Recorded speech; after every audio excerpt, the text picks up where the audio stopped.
Bonjour à tous, on se retrouve pour une nouvelle position avec ici le trait pour les noirs.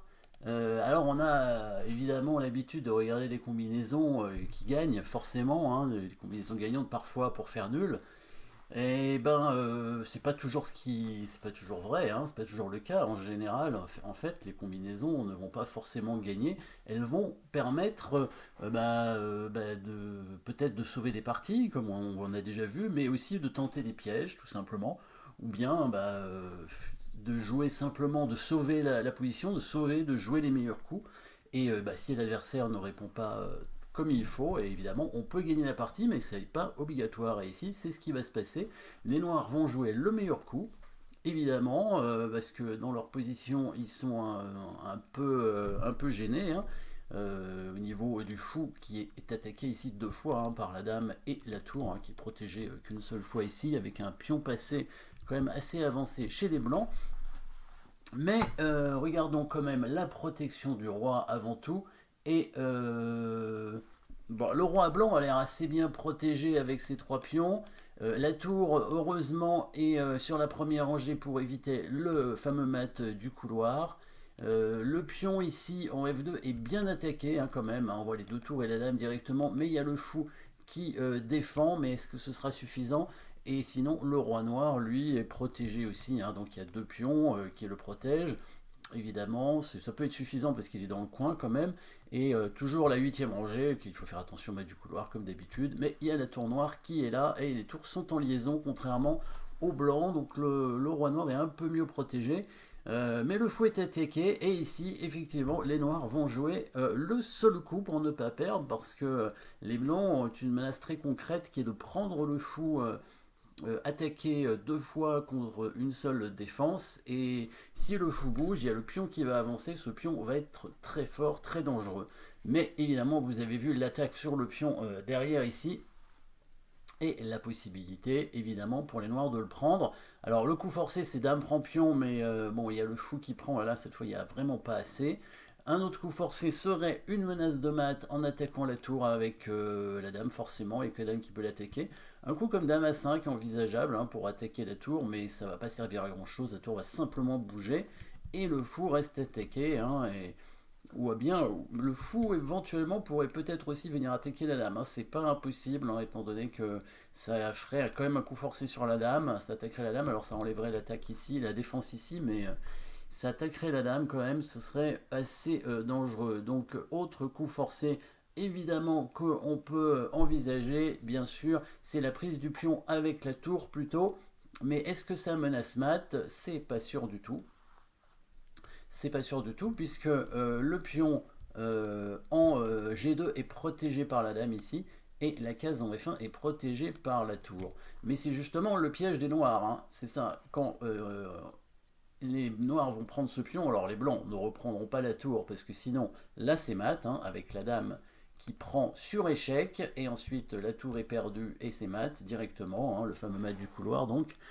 Mais les blancs vont quand même pas tomber dans ce piège. Par contre, ils vont tomber dans un autre piège, la prise du fou. Et est-ce que vous voyez pourquoi c'est un piège, justement? Parce que c'est ça qui est important en fait dans cette position. C'est le coup de tour prend pion, on peut le voir étant donné que le fou ne peut pas prendre la tour sinon c'est mat. Par contre, pourquoi les blancs ne doivent pas prendre le fou des noirs?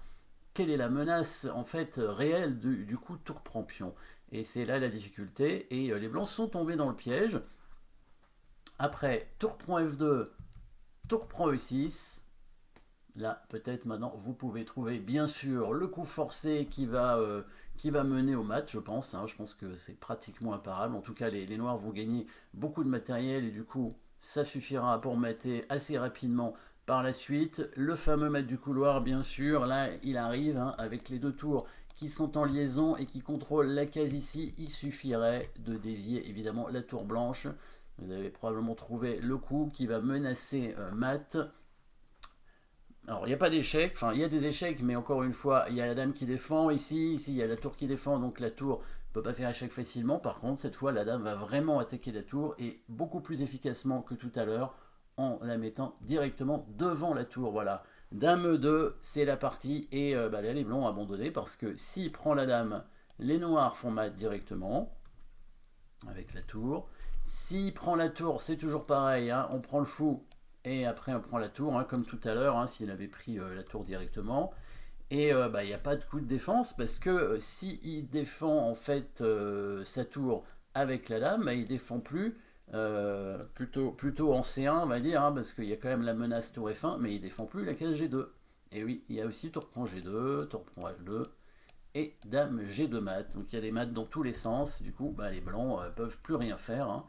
Il y a plus du tout de coups ici. Il y a plusieurs menaces chez les noirs, hein, c'est la menace de prendre la tour, la menace de faire mat en F1 aussi, hein, évidemment. Hein, si la tour bouge, on fait tout simplement tour F1 ou dame F1, même si on veut. Hein, et ensuite c'est mat. Que devaient faire les blancs? Alors c'était un beau piège, évidemment. Les blancs ne devaient évidemment pas prendre le fou. Pour ne pas tomber dans le piège, il fallait probablement se donner une petite case de fuite en jouant le coup H3 pour éviter le maître du couloir. Évidemment, les blancs ne gagnent pas le fou. Les noirs ont gagné un pion, mais ils doivent encore être un tout petit peu précis s'ils veulent essayer d'obtenir un avantage. Mais si les blancs jouent bien, ils devraient obtenir une égalité. Ça devrait être à peu près équilibré.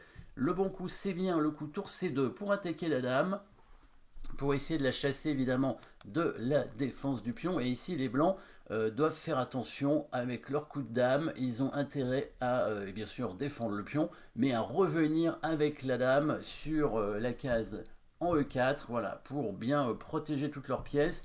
On peut noter une nouvelle combinaison qui pourrait apparaître si jamais la dame reste trop loin de ses pièces et ne vient pas les protéger. Là, il y a des pièces non protégées et donc là, peut-être vous pouvez trouver la combinaison que les noirs auraient pu faire, hein, si les blancs avaient joué ce coup, évidemment. Avec une destruction de la chaîne de pions devant le roi qui est pas évidente, hein, pas évidente à voir, avec ensuite une attaque double sur les pièces non protégées. On voit les pièces non protégées, donc ici la tour non protégée et ce pion aussi qui n'est pas protégé. Alors pour l'instant c'est pas très grave évidemment parce que donc on note, hein, on voit le coup, hein, la dame ici en A5 qui va à la fois attaquer la tour et le pion, sauf que ce pion attaquer, finalement, c'est pas si important pour l'instant. Alors c'est embêtant parce qu'évidemment, c'est un pion et puis ça va attaquer le fou, la tour, pardon, et le fou. Mais on va commencer avec les noirs par ce coup de fou prend pion d'abord. Pourquoi? Parce que ça va affaiblir la protection du roi. Attaquant ici, du coup, le pion G2. Et quand le pion va prendre, maintenant la dame vient en A5 pour attaquer à la fois la tour et le pion. C'était difficile à trouver. Et quand la tour va bouger, la dame prend le pion, attaquant le fou non protégé et menaçant mat derrière. Donc là, les noirs avaient une belle attaque avec la tour sur la deuxième rangée, la tour sur la colonne à côté du roi et la dame qui menace d'arriver, donc en direction du roi. Bon, évidemment c'est hypothétique, ça n'est pas arrivé dans la partie. Les blancs se sont trompés tout de suite. Mais c'est l'idée parfois, hein, des combinaisons. On peut jouer. C'est quand même le meilleur coup, tour point F2 évidemment, puisque les noirs gagnent un pion du coup, hein, et parce que le fou est imprenable.